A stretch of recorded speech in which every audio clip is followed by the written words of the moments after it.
जय जलाराम बापा। नमस्कार साथियों, मैं हूं दिनेश ठक्कर बापा और आप देख रहे हैं एएम/पीएम टाइम्स। साथियों, आप सभी से निवेदन है कि कृपया कर इस चैनल को सब्सक्राइब कर लेवें।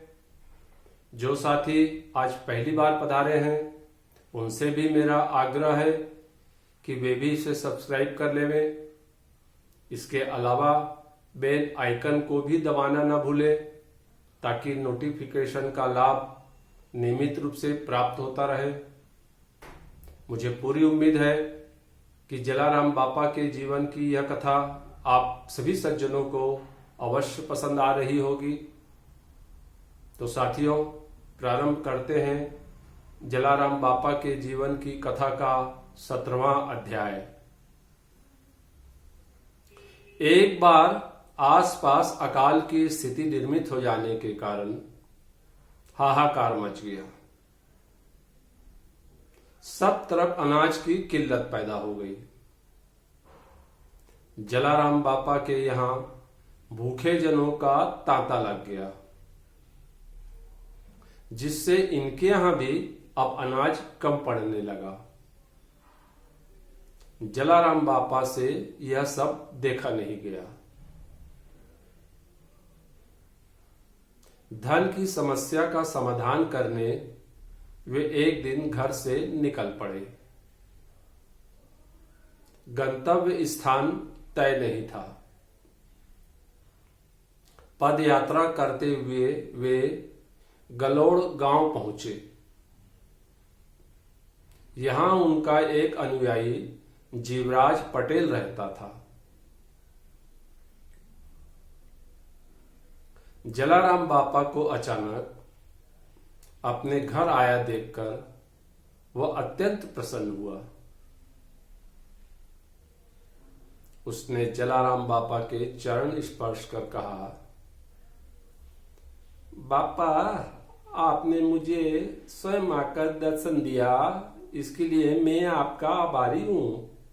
मेरा घर तो पवित्र हुआ बापा, साथ में मैं भी धन्य हो गया, मेरा परिवार भी धन्य हो गया बापा। इस सेवक के लिए क्या आदेश है बापा?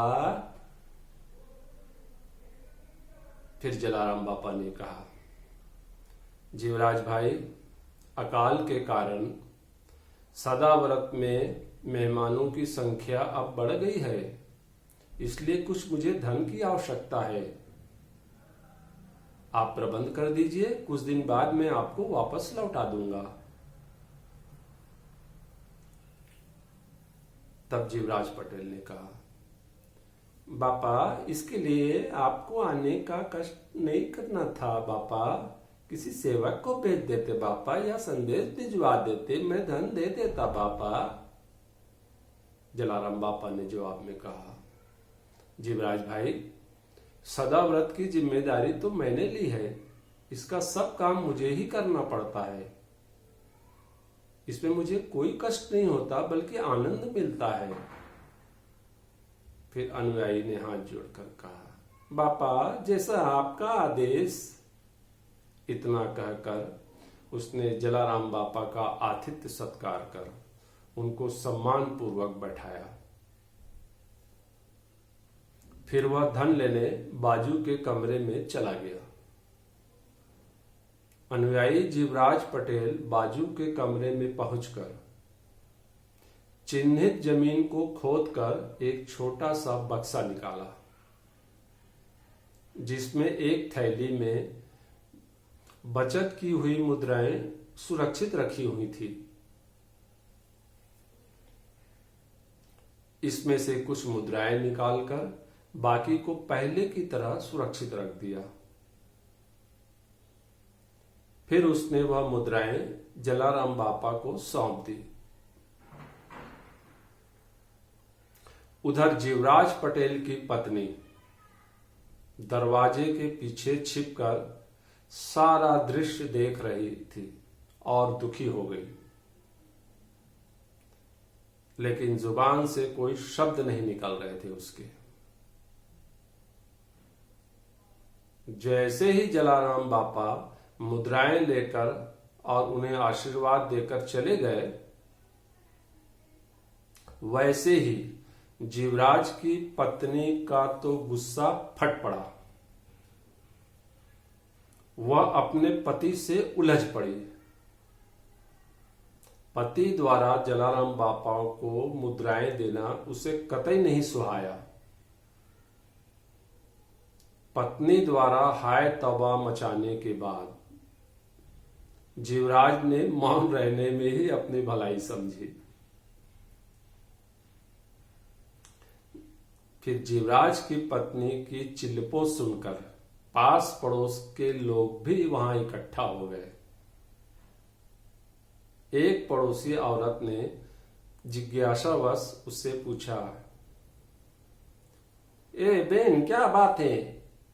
क्यों आपके पति नाराज हो रहे हैं? क्या उसने कोई गलत बात कह दी है बेन, या आपको मारा पीटा है? तब जीवराज की पत्नी ने रोते हुए कहा, अरे बेन, कुछ मत पूछो बेन, मैंने तो कलम पूत गए हैं बेन। न जाने किस जन्म का ये मुझसे बदला ले रहे हैं बेन। ये तो पति कहलाने के लायक भी नहीं है बेन। मैं कितने दिनों से साड़ी और गहने की मांग कर रही हूँ, पैसे मांगती हूँ, नहीं देते हैं, ये अनसुना कर देते हैं मेरी बात को बेन। या कभी कहते हैं धन की किल्लत है।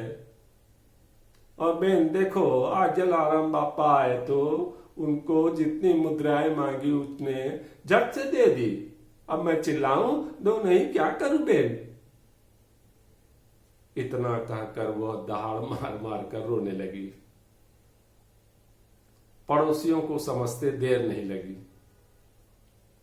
उनकी नजर में तो जीवराज ने यह पुण्य का काम किया था, लेकिन पत्नी को यह सब नहीं सुहाया, इसलिए वह झूठा प्रपंच कर रही है। यह सोचकर पड़ोसियों ने वहां से हट जाना ही बेहतर समझा। पड़ोस की एक सहेली ने उसे समझाने की बेहद कोशिश की, लेकिन उसका गुस्सा तो शांत नहीं हुआ। उसने अपने पति को कोसते हुए कहा, अरे बेन, अब क्या बताऊं बेन, ये पति मेरे बहुत खराब स्वभाव के हैं, बहुत खराब स्वभाव है इनका बेन। जब भी इनसे मुद्राएं मांगो तब ये ना होने का बहाना बनाते हैं बेन। और तो और मेरे मायके से मेरे मिले गहने को भी इन्होंने गिरवी रखकर धन लाने की गलत सलाह देते हैं। अब बताओ बेन, मैं इनसे लड़ू नहीं तो क्या करूं बेन? देखना, भगत जला को दिया हुआ धन डूब जाएगा बेन। उसमें उधार लौटाने की ताकत कहाँ है, बताओ ना बेन। जीवराज की पत्नी का यह उल्हाना आसपास भी प्रचारित हो गया। उधर जलाराम बापा खुशी खुशी अपने गांव वीरपुर पहुंच गए। जीवराज से मिली मुद्राओं से उन्होंने जरूरत का अनाज खरीदकर सदा व्रत अन्नदान अभियान जारी रखा। दिन बीतने लगे। जलाराम बापा की तरफ से अब तक बकाया धन वापस न आने से जीवराज पटेल के कुछ पड़ोसियों को यह आशंका होने लगी। जीवराज की पत्नी का अंदेशा कहीं सही न निकले। जीवराज की पत्नी तो पहले से ही आशंकित थी। कुछ समय बाद एक श्रद्धालु सेठ की मन्नत फली तो उसने जलाराम बापा को भेंट स्वरूप मुद्राओं की एक बड़ी थैली उनके चरणों में रख दी। दरअसल उस सेठ के एक युवा पुत्र की अचानक आवाज चली गई थी। किसी शुभचिंतक के सुझाव पर उस सेठ ने जलाराम बापा को याद कर बेटी की आवाज लौटने की मन्नत रखी थी, जो दूसरे दिन ही फल गई। इसलिए वह सेठ अपने पुत्र के साथ जलाराम बापा के पास भेंट के साथ आभार जताने आया था। जलाराम बापा ने उस सेठ और उसके पुत्र को आशीर्वाद देने के बाद एक सेवक के जरिए अनुयायी जीवराज पटेल को उसकी उधारी मुद्राएं और प्रसाद वापस भिजवा दिया। यही नहीं, वरन जीवराज पटेल की झगड़ालू पत्नी के लिए एक नई साड़ी भी भेंट स्वरूप भिजवाई। यह सब देखकर जीवराज पटेल खुशी से फूला नहीं समाया। जलाराम बापा की प्रसाद और भेंट पाकर उसने खुद को सौभाग्यशाली समझा। उसकी पत्नी को भी अब अपनी गलती समझ में आ गई। उसे बेहद आत्मग्लानि हुई, लेकिन साड़ी को लेकर पति से नाराजगी वाली बात जलाराम बापा तक कैसे पहुंची, यह उसे तो समझ नहीं आया। उसने फिर भक्ति भाव से हाथ जोड़कर जलाराम बापा का स्मरण कर अपनी भूल के लिए क्षमा प्रार्थना की। पास पड़ोस वालों को भी जब इसकी जानकारी हुई, तब सब ने मिलकर एक साथ जलाराम बापा का जयकारा लगाया। जय जलाराम बापा, जय जलाराम बापा। तो साथियों, अगले अध्याय में फिर आपसे मुलाकात होगी। जय जलाराम बापा।